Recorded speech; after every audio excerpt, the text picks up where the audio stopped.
aparecieron Moisés y Elías y hablando con él.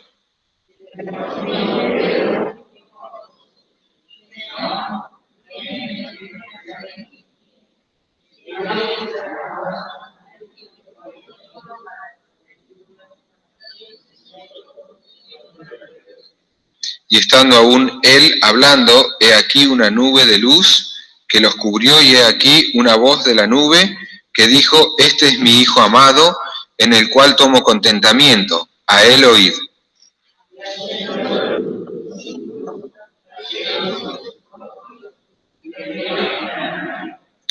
Entonces Jesús, llegando, los tocó y dijo: Levantaos y no temáis.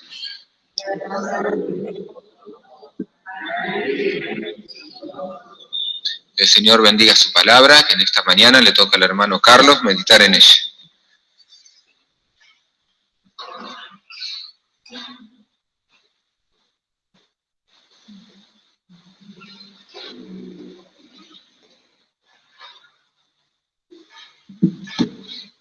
Buen día, hermanos. Gracias al Señor. Ahora podemos meditar en su palabra.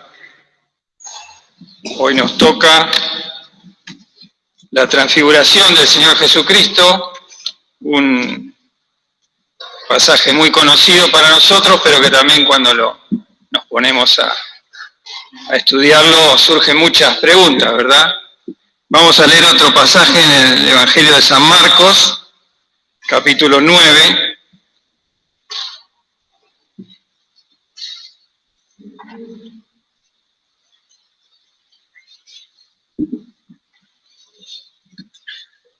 Marcos capítulo 9,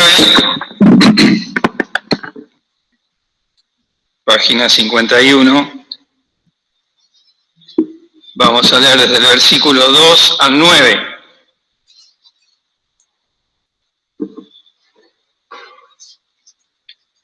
Dice así la palabra del Señor.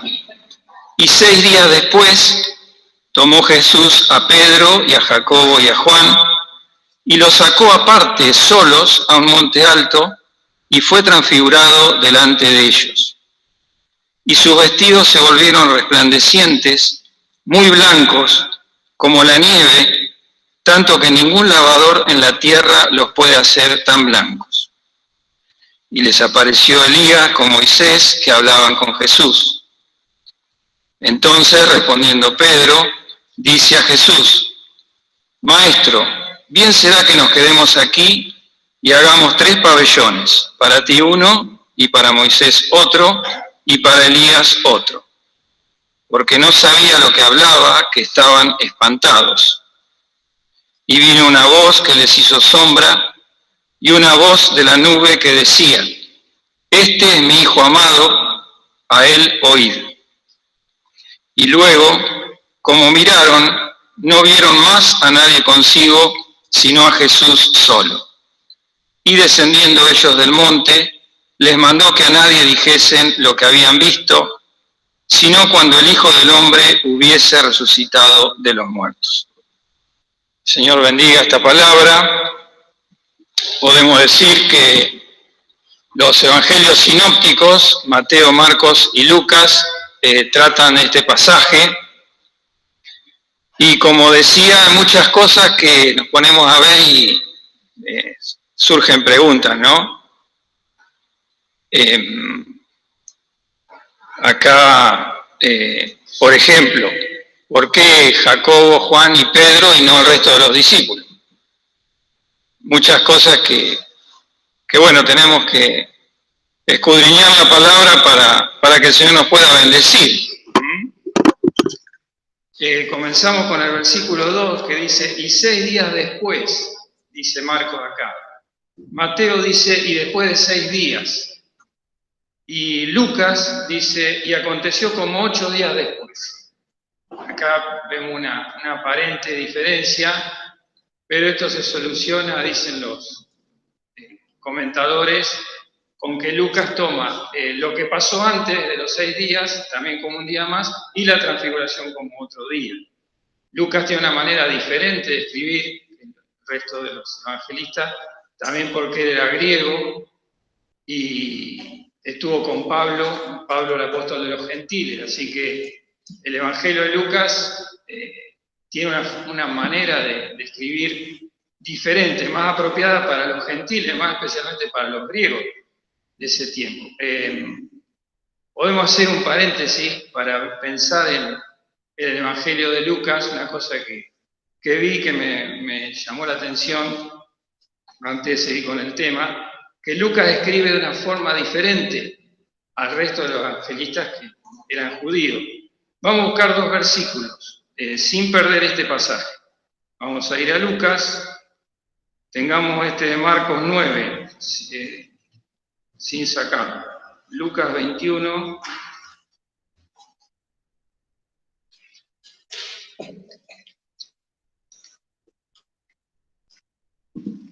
Versículo 37.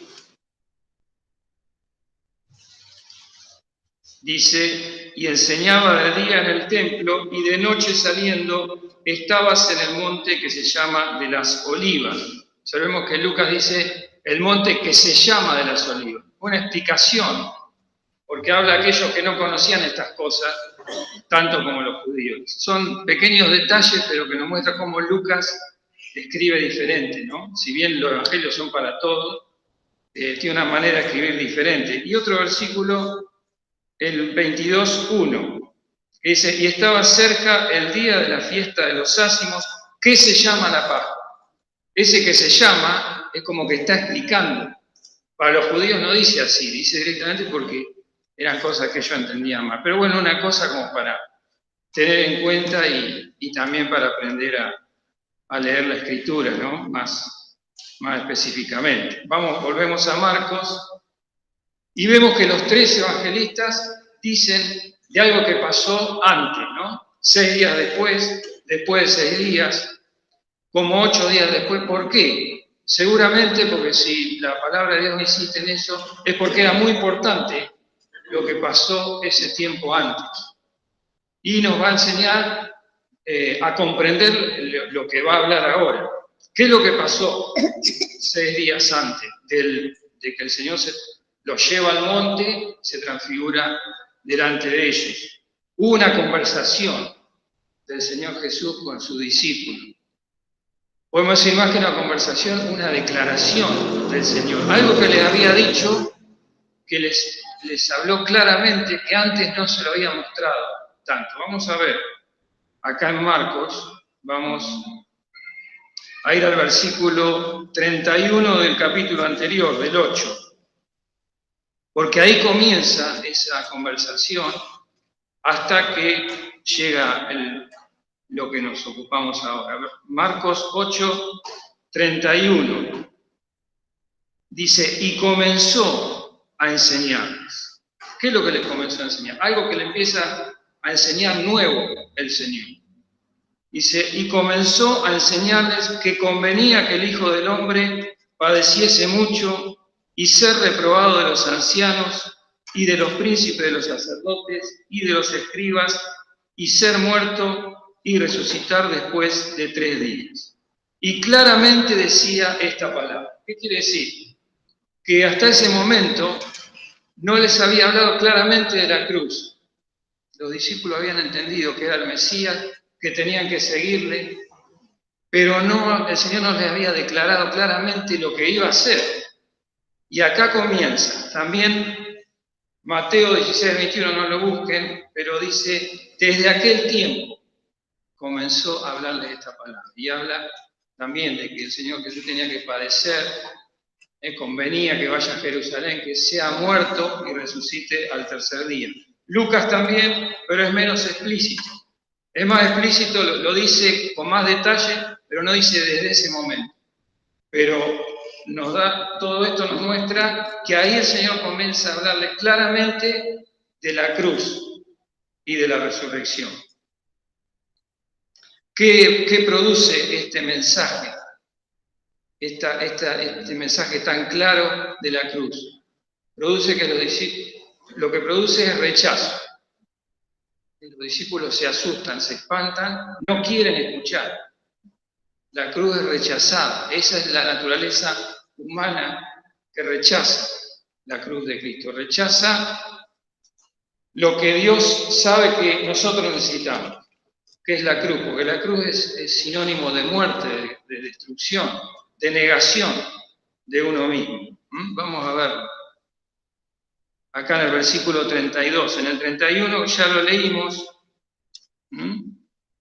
nos dice, y en el 32 dice, y claramente decía esta palabra. Entonces, ahí viene la reacción, entonces Pedro le tomó y le comenzó a reprender. Así que Pedro, como así, toma la iniciativa y empieza a reprender al Señor por lo que le está diciendo. En Mateo 16, 22 está más claro esto de Pedro, y se acuerdan como le decía Pedro, en ninguna manera esto que acontezca. Él lo toma al Señor aparte, solo, y le dice, Señor, no, esto no es lo que tenés que hacer, en ninguna manera. Acá vemos la respuesta del Señor, ¿no? Fíjense el versículo 33, después que Pedro lo comienza a reprender. Y él, volviéndose y mirando a su discípulo, riñó a Pedro. Le contestó a Pedro. Pero no era solamente para Pedro, era para todos. Riñó a Pedro diciendo, apártate de mí, Satanás, porque no sabes las cosas que son de Dios, sino las que son de los hombres. Pedro, en un momento atrás, estaba en Cesarea de Filipo, le había dicho, tú eres el Cristo, el Hijo del Dios viviente. Y el Señor le dice, bienaventurado eres Pedro, que no te lo reveló carne ni sangre, mas mi Padre que está en los cielos. Y ahora cuando le habla de la cruz, claramente le tiene que decir, apártate delante de mí, Satanás. Nos muestra por un lado la revelación de Dios, pero cuando nosotros somos enfrentados a la cruz, ¿qué nos produce? Rechazo. No queremos saber nada. Y fíjense, versículo 34. Y llamando a la gente con sus discípulos. Así que el mensaje de la cruz no era solamente para los discípulos, es para todos. El mensaje de la cruz es para todos. Porque esa es la manera en que nosotros podemos llegar a entender a Dios, a ver la gloria de Dios, lo que iba a pasar después. Llamando a la gente con sus discípulos les dijo, cualquiera que quisiere venir en pos de mí, niéguese a sí mismo y tome su cruz y sígame. Mensaje totalmente contrario a lo que nosotros queremos escuchar, contrario a nuestra naturaleza, pero es el mensaje que Dios tiene para cada uno de nosotros. Porque el que quisiere salvar su vida, la perderá, y el que perdiere su vida por causa de mí y del Evangelio, la salvará. ¿Qué nos habla? De un cambio de vida, ¿cierto? De dejar nuestra vida y recibir la vida que Cristo tiene para nosotros. Pero la tenemos que perder a la vida y no nos gusta. Nosotros queremos acercarnos a Dios para que Dios nos bendiga, para que nos prospere, para que nos dé cosas, pero acá Dios nos está diciendo otra cosa. Nos está diciendo que nosotros tenemos que perder nuestra vida. ¿Por qué? Porque Dios tiene una vida totalmente distinta y que no es de comparar con la vida que nosotros tenemos. Y vemos, ¿no? Venimos a la iglesia, escuchamos la palabra de Dios. Pasa el tiempo y ¿cómo está nuestra vida? A veces sigue igual. Lo único que hacemos, venimos a escuchar la palabra, nos sentamos, decimos que hemos cumplido, pero ¿dónde se ve esto que acá Dios nos está pidiendo? Si nuestra vida cambia, si nosotros dejamos cosas por el Señor. Y acá nos tenemos que enfrentar con el mensaje, con la cruz, que no nos gusta, pero es el medio para llegar a obtener la bendición de Dios, esa vida nueva que tiene Dios para nosotros, que nosotros no la conocemos, porque pensamos que podemos seguir a Cristo con nuestra propia vida, con nuestras propias ideas, nuestro propio intelecto, nuestra propia capacidad, y no es así. Dios nos dice que tenemos que perder nuestra vida. Porque el que quisiere salvar su vida, la perderá, y el que perdiere su vida por causa de mí y del Evangelio, la salvará. Porque ¿qué aprovechará el hombre si granjeare o ganare todo el mundo y pierde su alma?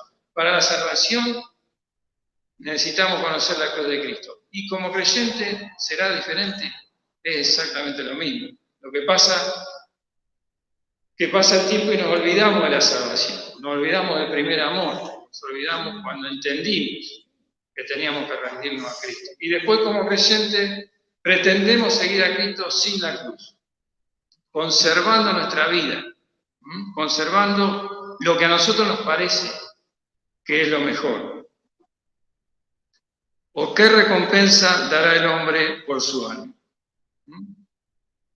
Así que vemos que la cruz, el mensaje de la cruz es rechazado. Lo primero que tenemos que entender, cada uno de nosotros, es que no nos gusta la cruz. Hablamos de la cruz, pero no nos gusta. No cabe en nuestro sentimientos, en nuestros pensamientos. Ahora lo que es interesante ver cómo reaccionaron los discípulos, ¿no? ¿Y quiénes reaccionaron? ¿Quiénes reaccionaron ante la cruz? Bueno, primeramente Pedro, ¿cierto? Pedro era el que reaccionaba. Pero, ¿cómo reaccionó? Como así mal, ¿cierto? Porque el Señor en ninguna manera esto te acontece. Pero hay una cosa, reaccionó. Muchos de los discípulos no dijeron nada, se quedaron tranquilos, ¿no? Acá, Marcos 8:32, hemos leído. Le comenzó a reprender. En ninguna manera esto te acontece. Pero reaccionó. Y eso Dios lo ve. Dios mira a aquel que, a pesar de que no le gusta la cruz, se enfrenta con la cruz. ¿Quién va a reaccionar? ¿Se acuerdan? Vamos a leer Marcos, capítulo 10, un poquito más adelante. Marcos 10, versículo 32. Podemos leer. Dice, y estaban en el camino, subiendo a Jerusalén, y Jesús iba delante de ellos y se espantaban, y le seguían con miedo.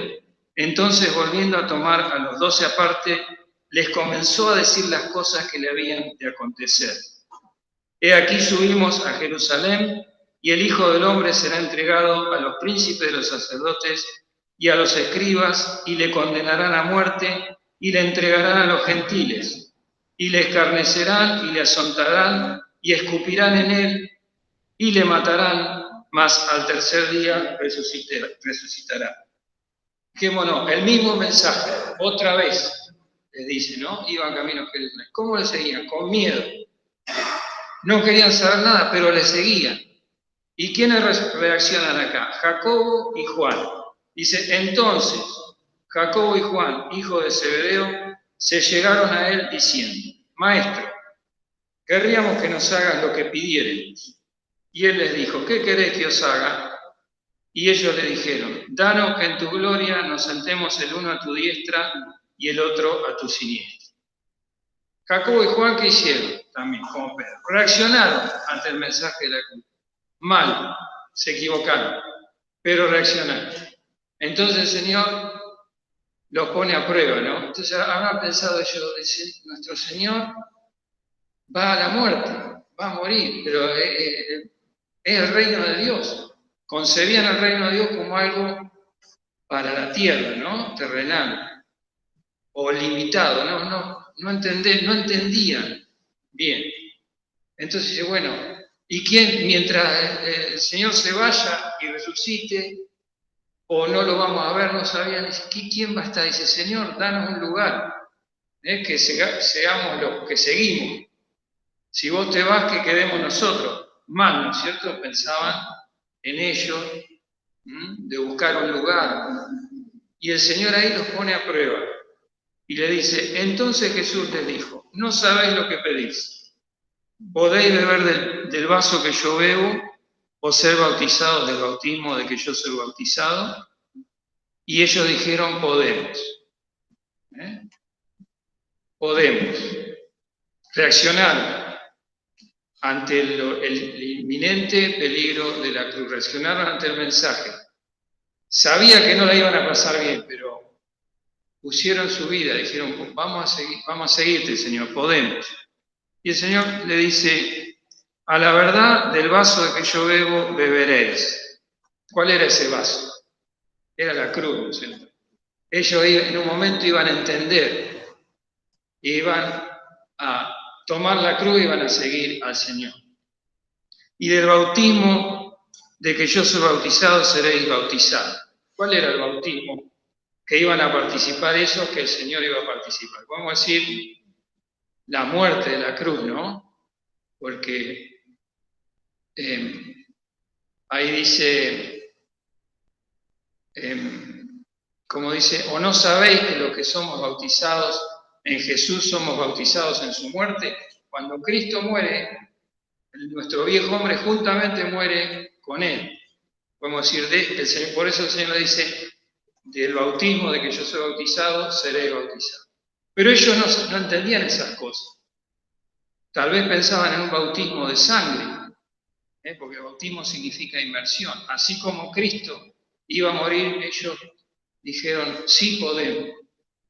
Es decir, pusieron su vida para decir, Señor, te vamos a seguir. No entendían bien, ¿no es cierto? Pero reaccionaron. Después el Señor les dice, mas que os sentéis a mi diestra y a mi siniestra, no es mío darlo, sino a quien está aparejado. El Señor les explica, después les siguió hablando. Pero aquí vemos el mensaje de la cruz, que no queremos escuchar. Hay 3 discípulos que reaccionan ante esto. Es decir, se enfrentan. Lo hacen mal, ¿no es cierto? Porque no llegaban a entender. Pero el Señor eso lo tiene en cuenta. Así que eso, ¿qué nos enseña a nosotros? Que nosotros también tenemos que enfrentar ese mensaje. Cada uno de nosotros. Ponernos delante del Señor y escuchar la voz de Dios. Si alguno quiere venir en pos de mí, niéguese a sí mismo y tome su cruz y siga. Pablo dijo, ¿no?, de este mensaje, que era una locura. Y a nosotros a veces nos parece ser una locura. Pero es potencia de Dios y sabiduría de Dios para todo aquel que cree. Así que el Señor tuvo en cuenta ese gesto, podemos decir, de 3 de sus discípulos. ¿Y qué hizo? Les dio una recompensa por esto. Porque la cruz no es el fin, no es donde nosotros, lo que Dios nos quiere dar finalmente. La cruz es un medio, porque Dios nos quiere dar el gozo, nos quiere dar la paz en el corazón, nos quiere dar contemplar su gloria, pero solamente lo podemos hacer a través de la experiencia de la vida. Porque ahora el Señor les iba a mostrar a estos 3 que reaccionaron, les iba a mostrar su gloria, ahí en el monte de la transfiguración. El Señor tenía una recompensa para ellos. Tenía un refrigerio, podemos decir, de amor, un alivio para eso que ellos estaban pasando. No la estaban pasando bien, porque el Señor estaba mostrando el sufrimiento que Él iba a tener que pasar y que ellos le tenían que seguir. Así que vemos acá en Marcos, volvemos al pasaje de Marcos 9, ¿no? Y el Señor acá en el versículo 1 le dice algo, después de toda esa conversación, les dice, también les dijo, de cierto os digo que hay algunos de los que están aquí que no gustarán la muerte hasta que hayan visto el reino de Dios que viene con potencia. Hasta que hayan visto el reino de Dios. En Mateo 16, 28 dice, hasta que hayan visto al Hijo del Hombre viniendo en su reino. Así que dice, hay algunos de los que están acá que van a ver esto. ¿Y quiénes eran? Justamente, eran Pedro, Jacobo y Juan, los que reaccionaron ante el mensaje de la cruz. Ahora van a ver la gloria, van a ver al Hijo del Hombre viniendo en su reino, resucitado. Y así pasó, ¿no es cierto? Vemos cómo ¿Cómo sigue acá? Y 6 días después tomó Jesús a Pedro y a Jacobo y a Juan y los sacó aparte solos a un monte alto. ¿Cuál era ese monte? Bueno, estaban ahí, camino de Cesarea de Filipo a Capernaum. En la tradición dice que era el monte de Tabor, pero el monte de Tabor está en otro lado. Pero seguramente era un monte, por ahí no dice cuál era, ¿no es cierto? Pero dice, los sacó aparte solos, a ellos 3. Y fue transfigurado delante de ellos, transfigurado, transformado. La idea de la palabra es algo que una gloria, una luz que sale no de afuera, sino de adentro del Señor. Salió la gloria del Señor y les mostró su gloria a ellos. Podemos decir que el Señor hizo un milagro, o también podemos decir que el Señor interrumpió un milagro, porque el milagro era que el Dios eterno estaba ahí, el Hijo de Dios delante de todos, y la gloria no se veía. Entonces Cristo es Dios, emana su gloria, pero ahí como que interrumpe el milagro y se ve la gloria de Cristo. Se transfiguró delante de ellos y sus vestidos se volvieron resplandecientes, como hemos leído, ¿no? Como dice acá Marcos. Y les apareció Elías con Moisés que hablaban con Jesús. Así que ahí está el reino de Dios, lo que el Señor les había dicho que iban a ver. Moisés sabemos que representa la ley, ¿no es cierto? La ley de Dios. Elías representa a los profetas. Pero también Elías tenía una particularidad, ¿se acuerdan qué pasó con Elías? No murió, ¿no es cierto? No vio la muerte. Fue llevado por Dios en un carro de fuego, así que pasó directamente a la gloria. Podemos decir que Elías representa a aquellos que no vieron la muerte y nos representa en un sentido a nosotros también el día del arrebatamiento, ¿cierto? Cuando el Señor venga, como dice en 1 Tesalonicenses, a los que estén sobre la tierra no van a ver la muerte, van a ser arrebatados. Luego nosotros los que quedamos, se refiere a los que quedan. Y todos los creyentes que mueren, podemos decir que están representados en Moisés. Pero ese es el reino de Dios. Y los discípulos estaban viendo la gloria del Señor, la gloria de su reino. Y podemos decir, Moisés ya había muerto, ¿no es cierto? Los discípulos sabían que había muerto hacía más o menos 1400 años antes. Elías 900 años. Pero estaban ahí hablando con el Señor. El Señor les muestra que su reino es Dios, como le dijo a Moisés, ¿no? No es Dios de vivos, no es Dios de muertos. Dios no es un Dios de muertos, sino de vivos, como le dijo ahí en la zarza. Dios de Abraham, de Isaac y de Jacob. Y además, Moisés y Elías, ¿qué estaban haciendo? Estaban hablando entre ellos, ¿no? Acá dice, Marcos 9, dice, Elías con Moisés que hablaban con Jesús. ¿De qué hablaban? Acá no dice, ¿no? Pero en Lucas 9, 31 dice, hablaban de su salida, hablaban de su partida que iba a ser en Jerusalén. ¿De qué estaban hablando Elías y Moisés?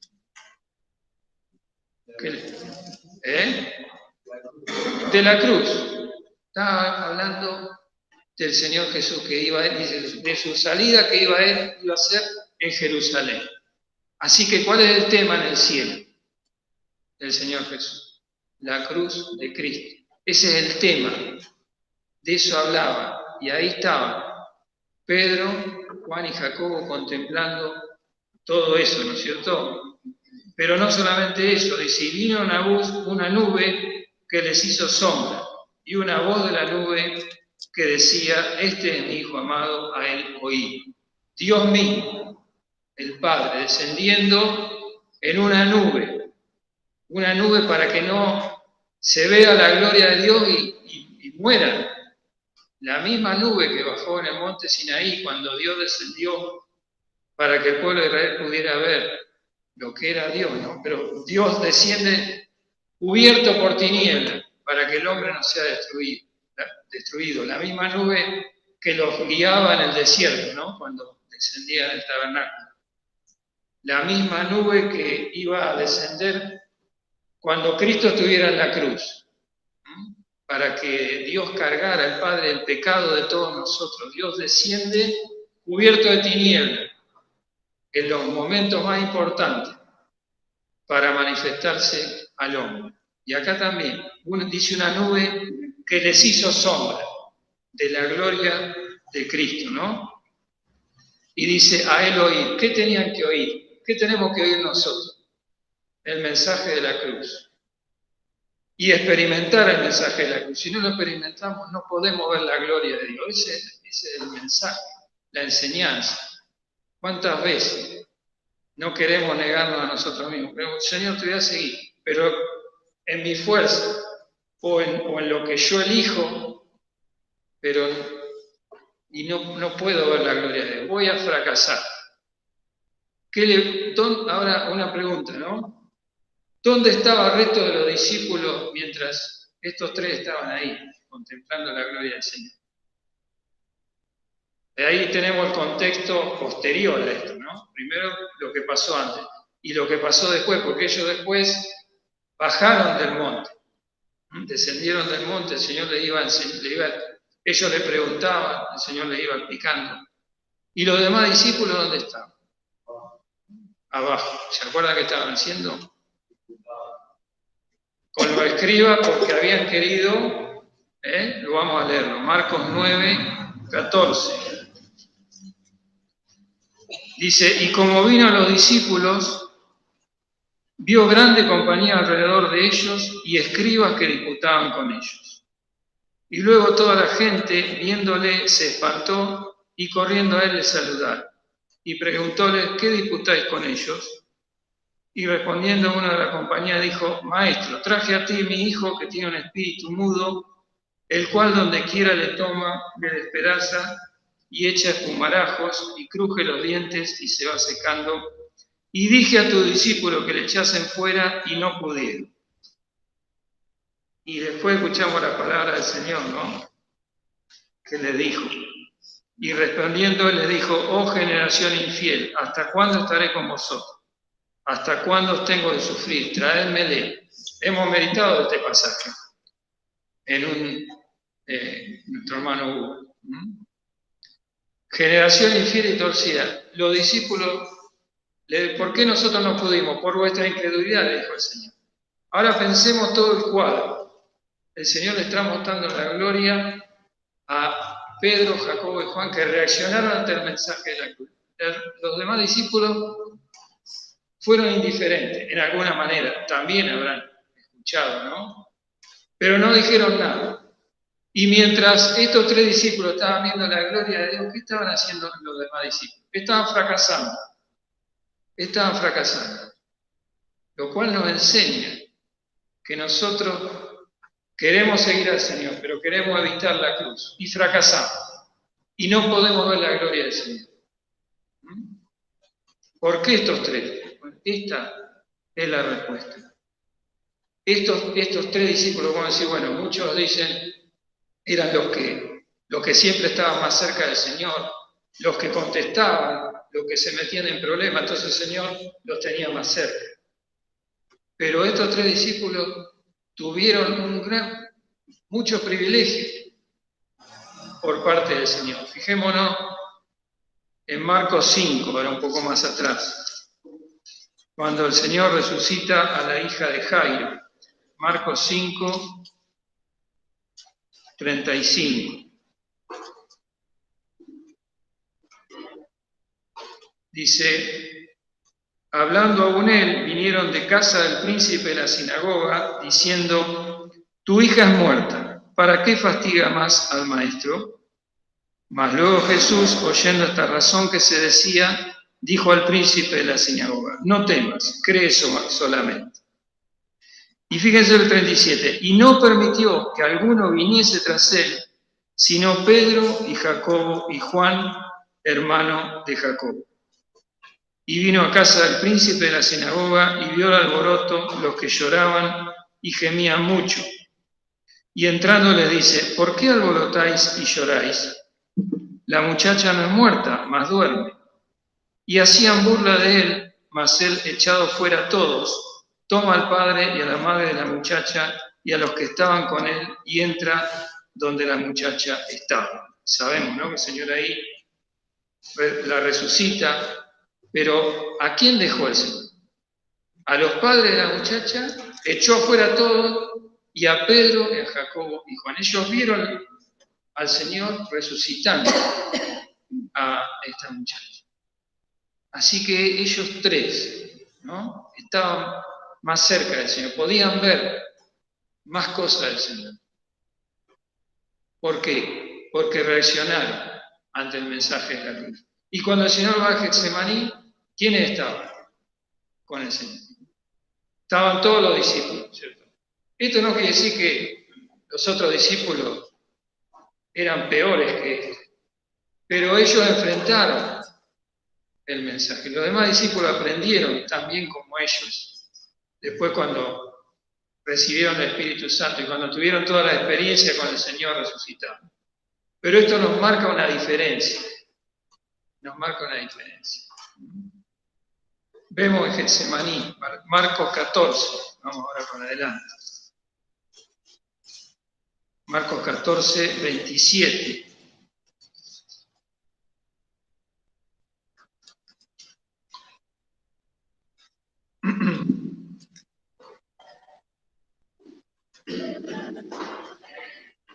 Jesús entonces les dice, todos seréis escandalizados en mí esta noche, porque escrito está, heriré al pastor y serán derramadas las ovejas. Mas después que haya resucitado, iré delante de vosotros a Galilea. Entonces Pedro le dijo, aunque todos sean escandalizados, mas no yo. Seguía Pedro, ¿no? Pedro se enfrentaba, pero no lo hacía de buena manera, ¿no es cierto? Y le dice Jesús, de cierto te digo que tú hoy, en esta noche, antes que el gallo haya cantado 2 veces, me negarás 3 veces. Mas él con mayor porfía decía, si me fuere menester morir contigo, no te negaré. También todos decían lo mismo. Y vienen al lugar que se llama Getsemaní y dice a sus discípulos, sentaos aquí entre tanto que yo oro. Y toma consigo a Pedro y a Jacobo y a Juan y comenzó a atemorizarse y a angustiarse. Y les dice, está muy triste mi alma hasta la muerte, esperad aquí y velad. Y yéndose un poco adelante se postró en tierra y oró que si fuese posible pasase de él aquella hora. Así que aquí vemos también a los 3 discípulos más cerca del Señor. Le acompañaron al Señor en sus tentaciones, en sus pruebas. No tenemos que olvidar tampoco el reconocimiento de Pedro, ¿no? Cuando el Señor le dice, Simón, hijo de Jonás, ¿me amas? Después en la resurrección, ¿no? Toda la experiencia que tuvo Pedro, podemos decir una experiencia triste, de negación, pero lo que el Señor rescató en estos discípulos, que ellos enfrentaron y reaccionaron ante el mensaje de la cruz. Y esa es la enseñanza para nosotros, aunque no nos guste. Al Señor no le gustó tampoco ir a la cruz, pero ese es el ejemplo supremo del Señor, al cual, habiéndole sido propuesto gozo, sufrió la cruz. Esa es la meta nuestra, no es la cruz, es el gozo, el ver la gloria del Señor en este tiempo hasta que el Señor nos venga a buscar. ¿Cómo podemos ver la gloria del Señor? Solamente a través de la experiencia, solamente a través de la experiencia de entenderla y enfrentarla. Es lo que no queremos, no es bueno para nuestra carne se rebela, pero ahí podemos ver la gloria del Señor, podemos ver la mano del Señor. Pablo le dice a los corintios, ¿no? Los corintios eran creyentes, pero tenían muchos pecados. ¿Y qué le dice? No me propuse saber algo entre vosotros.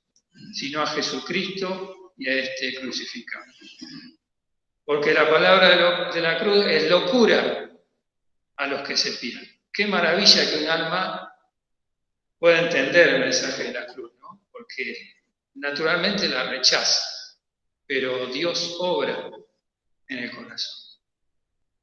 La palabra de la cruz es locura a los que se pierden, más a los que se salvan. Es, a ver, a nosotros es potencia de Dios, es poder de Dios.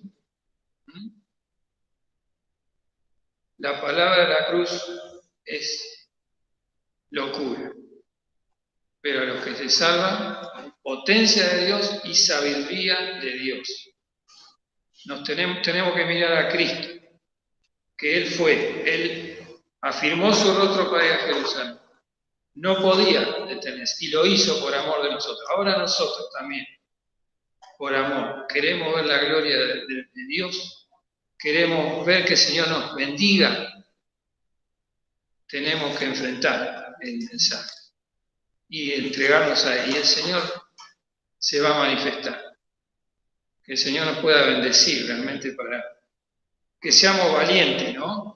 Como fueron estos discípulos, que reaccionaron a su manera, pero el Señor los bendijo grandemente, porque el Señor ve eso, ve cómo está nuestro corazón, si realmente nos queremos poner, queremos seguirle, no de palabras, sino entregándonos, rindiéndonos a Él, aplicando la cruz a nuestra vida.